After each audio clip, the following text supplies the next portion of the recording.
इमं जज्ञमग्निरोमात्मदं देवाप्पान् तेजमानं यद्धात् पुरुषजानो महिनः सर्वजगोत सत्सिरहवे पुरुहोदं पुरुक्षो सः प्रजाये हर्यत्वरुणयन्ति सानो मन्द्रे नमोज्जन्धुहाराधेतुर्वागत्वानुमदद्दुदैतो अयं मुहूर्तद्मुहूर्तो अस्तु आचम्य केशवाय स्वाहा नारायणाय स्वाहा माधवाय स्वाहा गोविन्दाय नमः। పూజలన్నీ కూడా ఆ రూపంలో స్వామివారు అందుకుంటున్నారు. అంటే శివరాత్రి రోజు కాశీలో ఉంటే చాలా పుణ్యం వస్తుంది అంటారు.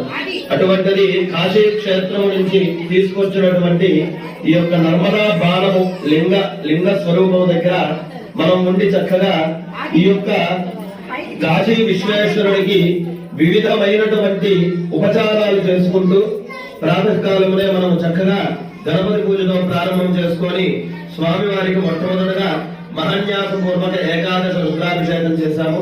అందులో భాగంగా స్వామివారి యొక్క ఆవాహన, అలాగే నవగ్రహ ఆరాధన, అలాగే రుద్రహోమము ఇవన్నీ కూడా పూర్తి చేసుకొని స్వామివారికి చక్కగా అభిషేకం చేసి అమ్మవారికి స్వామివారి ఇద్దరికి కూడా తయారు చేసి వారిరువురిని కూడా పీటలపై కూర్చోబెట్టాము.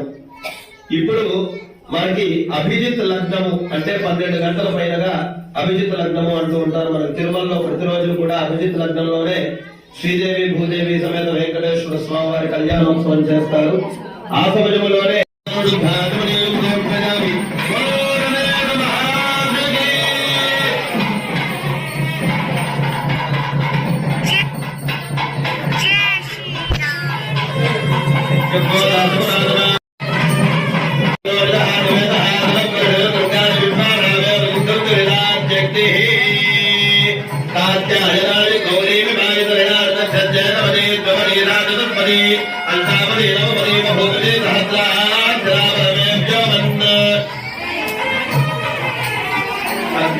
అన్ని లోకాలను సుదర్శనమూడు వాండాలు తిరిగి వస్తూ ఉంటే ఒక్కొక్కళ్ళు వస్తున్నారట. ముందు ఋషిపత్నులు వస్తున్నారు. ఋషులు వాళ్ళ భార్యలు వస్తున్నారట జుట్టు తెచ్చుకుంటూ.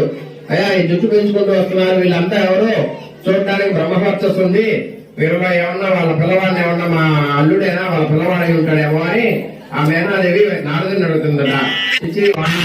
మహారాజు శ్రీ తులసిరాము శ్రీమతి లలిత దంపతులు సారి కృష్ణ వరుష విరాట్ మురళి గారు శ్రీరజని గారు దంపతులు ఆనపిల్ల వైపు నిలబడి ఉన్నారు. వాళ్ళు శేఖర్ బాబు అబ్బాయి తరఫున గంగరాజు గారు లక్ష్మీదేవి గారు